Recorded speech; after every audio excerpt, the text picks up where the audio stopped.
আসসালামু আলাইকুম। পড়ন্ত বিকালে আজকে বেড়াতে আসলাম মশির ঘের। এটা হচ্ছে শিবনাথপুর বারবতার শেষ মাথায় বিলপাড়া গ্রামের সাথে সংলগ্ন। তা এই ঘেরটা অনেক বড়। এক একটা পুকুরের গড় আয়তন আমার মনে হয় সম্ভবত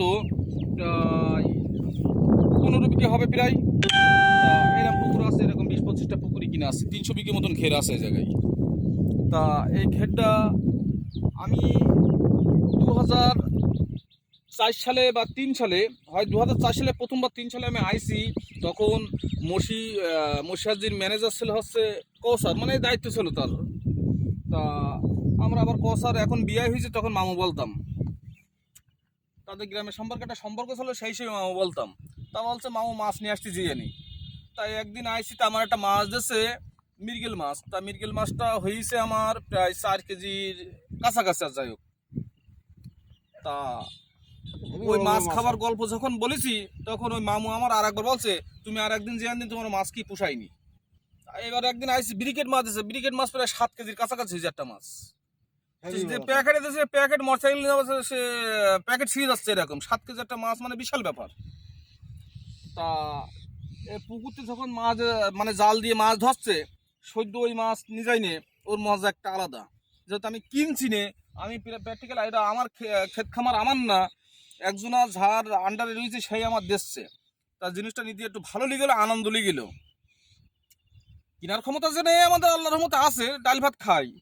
তা বাকির ভাই কখন আইসিস কিনে? না, এখানে কোনোদিন আসেনি, এই প্রথম আসলাম। তো সুন্দর লাগছে। তা এইখানে আমি সুন্দর লাগছে, এইখানে আমি অনেকবার আইছি। তা অন্যবারের থেকে আজকে যে আইসি, আজকে লাগছে একটা শুকনো পানা। কারণ মশিয়াজি নিজে একটা অসুস্থ মানুষ, সে হিসেব কিতাব নিত না, জন্মানদারদের টোটাল হিসেব কিতাব নিত না। সে একটা ক্ষতিগ্রস্ত লাইনে চলে গেছে। আল্লাহ মাফ করুক, এই ক্ষতিগ্রস্ত লাইনে যেন কেউ না যায়, জীবনে দিনগ্রস্ত যেন না হয়, সবাই শরীর সুস্থ থাকুক। তবে একটা জিনিস আমি বলবো, আপনি যে কোনো পরিকল্পনা, যে কোনো কাজ শুরু যখন করবেন, শুরু থেকে শেষ পর্যন্ত আপনি মানে আয় এবং ব্যয় দুটো হিসেব আপনি সুন্দরভাবে করবেন, তাহলে এই জিনিসটা সব থেকে ভালো লাগবে। এবং আপনার ওই প্রতিষ্ঠানটা দিন দিন গড়ে উঠবে। আর ওই প্রতিষ্ঠানে যদি আপনার লাভ না হয়, সঙ্গে সঙ্গে আপনি বুঝতে পারবেন। তা ওই লোক ওই ওই হিসেবটা করিনি, না করলে আজকের ক্ষতিগ্রস্ত। তাই এটা আপাতত লিজ বা বন্ধক হিসেবে দেওয়া রয়েছে। আমাদের বিএনপির সাতসাত থানা সহ সাংগঠনিক সম্পাদক না কি পদ আছে, যাই হোক, বাগাসটার কুদ্দুস ওই ভদ্রলোক এটা নিয়ে এখন এখানে মাছ চাষ করছে।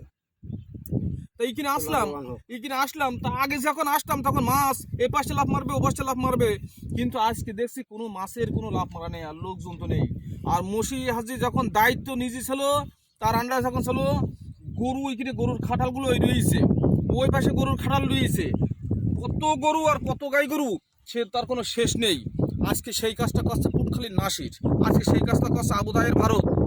কিন্তু এই জায়গার থেকে উৎপত্তি জিনিসটা, ব্যবসাটা শুরু এই জায়গার থেকে। আমার দেখাছো কি, ইনি একটা ভালো লাইনে চলে গেল, কিন্তু আয় ব্যয়ের একটা হিসেবটা যদি করতো, তা আল্লাহ তার প্রফিট অনেক ভালোভাবে করতো। তা এটা একটা শিক্ষণীয় বিষয়। অনেকে জানে অমুক লোক সুস্থ, আসলে প্রকৃতপক্ষে তার মনের মধ্যে কি আছে না আছে আল্লাহ পাক জানে, সেই ব্যক্তি জানে।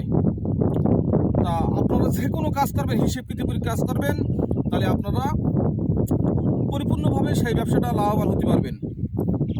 আর সব থেকে বড় কথা হচ্ছে, এই একটা যে পরিকল্পনা, এতে দেখা যাচ্ছে অনেক কোটি কোটি টাকা ইনভেস্ট করা। আর এই জায়গায় ছোটোখাটো কোনো মানুষের কাজ না, এটা বড় বড় মানুষের কাজ। কিন্তু যারা আমরা ছোটোখাটো মানুষ, বাড়ির ছোট্ট একটা পুকুর করে মাছ চাষ করে মাছ বিক্রি করতে পারি, ভালোভাবে অনেক কিছু করতে পারি। তা আপনারা সবাই এই সমস্ত কাজে নিয়োজিত থাকবেন। কারো উপরে ডিপেন্ড করবেন না, নির্ভর করবেন না যে একজনের ঘাড়ের ভাত দিয়ে, ভাই তুই আমার একটা চাকরি দে, দিন 200 টাকা 100 টাকা 500 টাকা যা দিস পেটে ভাত রাখ, এই কারোর উপরে ডিপেন্ড করবেন না। তা সব থেকে ভালো লাগলো জিনিসটা, নিজেরা কাজ করবেন। দোয়া করি, ভিডিওটা আর বাড়াবো না, আমাদের জন্য দোয়া করবেন। কথার ভিতরে অনেক ভুলভ্রান্তি হয়, ক্ষমা করবেন। আমাদের ভিডিওটা শেয়ার করবেন, কমেন্ট করবেন, সাবস্ক্রাইব করবেন। আসসালামু আলাইকুম রহমতুল্লাহ বরকাতুহু।